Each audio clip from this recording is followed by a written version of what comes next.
Hello, my grade 10s. Listen, we're going to have a grand time.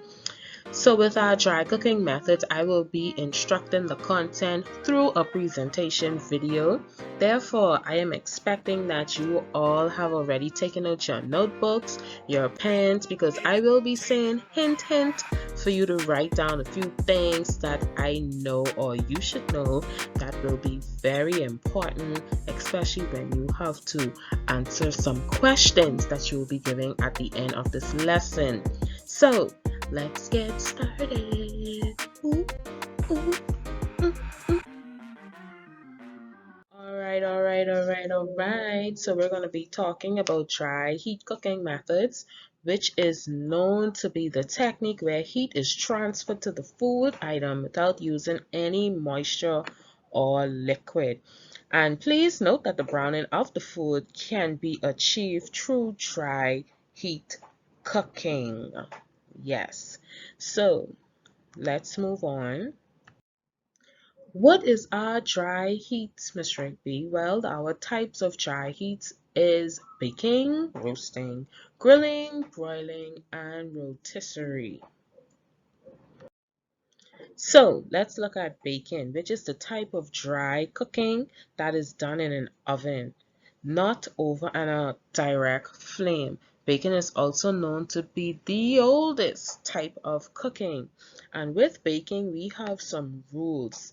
That is to place racks in the required position before turning the oven on, because if you are baking a big turkey and you have two shelves, and you know the racks be hot, so this is why we do that before we start baking.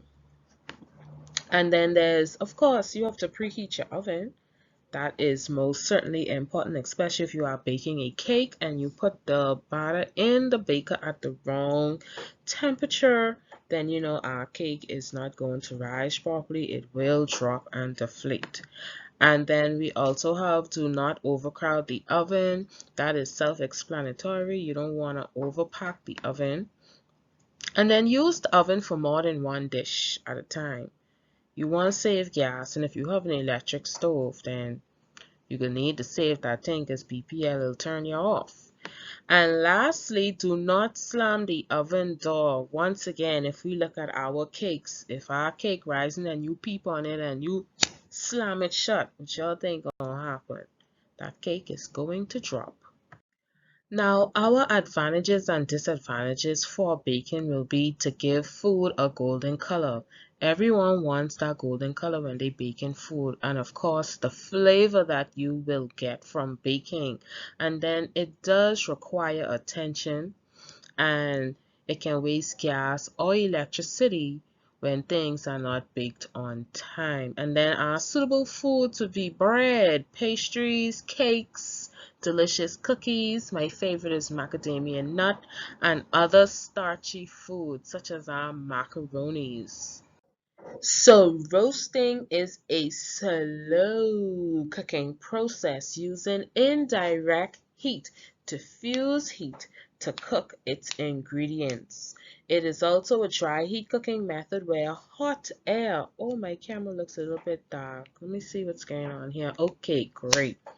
It is a dry heat cooking method where hot air surrounds the food and cooks it evenly on all sides at a temperature of 300 degrees Fahrenheit or 150 degrees Celsius. Because roasting takes a long time, it gives us an advantage where the food is tasty and full of flavor. It retains its nutrients, and other items can be restored or baked, not restored, roasted or baked at the same time, which saves fuel. Some disadvantages, of course, it requires attention if it's going to be baking long, and the meat needs to be based. So, from I say that, the first thing that should come to our minds is our Christmas turkey. And it is suitable not only for tender cuts of meat, but it can be suitable for lamb, veals, chicken, potatoes, parsnip, turnips, beet, pork, lamb, veal, I mean, people snail. I see some people roast snail. All types of food you can roast based on what you feel like eating at that time. Now we are on to broiling, which is basically the upside down, let me see, upside down, yeah, version of grilling. And broiling is a good method used for thinner meats, leaner cuts of meat like butterfly chicken breast, and you split it and flatten it out. Pork tenderloins, strip steaks, and it also uses radiated heat from above to cook our food. An example of that we see often will be at Subway when they ask, would you like your sandwich toasted? And they put our sandwich in that little oven. The heat, if you actually look in that oven, you will see the heat up top that actually toasts and heats your sandwiches. So students, let's talk about our broiling advantages and disadvantages now. So for the advantages, broiling is used when people want that fancy delicacy look. And then it's also quick. You may have things already cooked and you want just a more charred coloring at the top. You know, you just pop it in and then it requires less or no fat, which is always a plus. And then for the disadvantages, it requires constant attention because, you know, the heat is very high, so you have to keep watching it so it doesn't burn. And then it is suitable for small tender pieces of food, and it's not suitable for tough cuts of meat. And then foods that is suitable for broiling will be our tender cuts, that is our steaks and chops, our wings and poultry breasts, not too thick now, because you know some chicken breasts, they're very thick. And then hamburgers, of course. Then there's also fish fillets. You know, you will definitely have to watch that.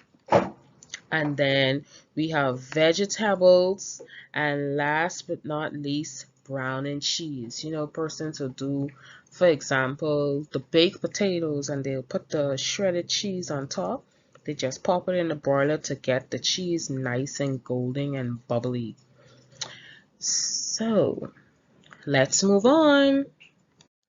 So grilling, my absolute favorite type of method, is cooking by intense heat under a gas or electric grill. And then some grills also has the coal, you know, the coal what they is light. And then because the heat is intense and the food is very close to it, food is often cooked very quickly. Food must be turned frequently to ensure even cooking, and it can be used to brown foods such as bread. People also grill corn. I saw a person grill a boiled egg. That was very interesting. Okay, students, so our advantages and disadvantages of grilling, which of course is a quick method of cooking the food. The flavor is retained in the food, and you know, based on the charcoal that you may use, it can add flavor to whatever that you're grilling, and little nutrients are lost. And then for our disadvantages, it requires constant attention because you know you got to keep turning over, turning over, turning over because we want to make sure that our food is cooked evenly. And I don't know, have y'all ever got grilled before and it wasn't done like in the middle? Outside look nice and juicy, but as you get more in the middle of the meat, it's kind of raw and pink and very distasteful. That's because the meat is too thick, and that is why it is only suitable for small tender pieces of meat. And then of course you cannot put no big thick 3-layer pork chop, stuffed pork chop with stuffing in the middle of two big thick slabs and put that on the grill. That is not gonna work. Okay, so those are our disadvantages and advantages of grilling. And a question here would be, what type of food do you like? What are your favorite foods for grilling? Then there is our rotisserie, also known as split roasting. Many of you may have seen it. I don't know if y'all have ever gone into Super Value and saw the rotisserie chicken they have in the in the rotisserie machine, spinning, spinning, spinning. And then another example of rotisserie would be, you ever see when they cook the whole pig and they stick the rod in the middle of it. In this instant, we'll say the meat skewer in the middle of it, and they tie it and they stuff it and they put it over the fire and they turn it. That is what we would define rotisserie as. And our advantages and disadvantages for rotisserie is that, of course, the meat is cooked evenly in less fat, because as the chicken is rotated, the excess fat and grease are normally drained off. And then one of the disadvantages that I can attest to is that rotisserie, especially rotisserie chicken, some of the meats are normally, they flavorless, they don't have no taste, it just be a chalky.